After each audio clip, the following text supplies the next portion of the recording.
আসসালামু আলাইকুম বন্ধুরা, কেমন আছেন আপনারা? আসুন আজকে সূরা আল-আনকাবুতের 5টি আয়াত এবং তার বাংলার অর্থ সহ জেনে নেই।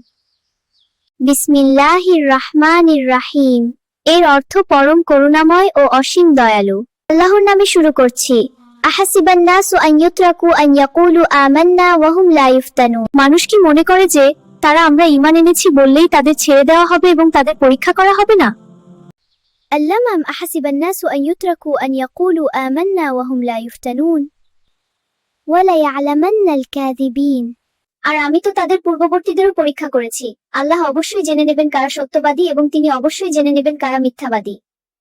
أم حسب الذين يعملون السيئات أن يسبقونا ساء ما يحكمون। যারা মন্দ কাজ করে তারা কি মনে করে যে তারা আমার নাগালের বাইরে চলে যাবে? তাদের ফয়সালা কতই না মন্দ। من كان يرجو لقاء الله فإن أجل الله لآت وهو السميع العليم। যে আল্লাহর সাক্ষাৎ আশা করে আল্লাহর নির্ধারিত সেই কাল অবশ্যই আসবে আর তিনি সর্বশ্রোতা সর্বজ্ঞ। ভিডিওটা ভালো লাগলে চ্যানেলটি সাবস্ক্রাইব এবং লাইক করে দিবেন।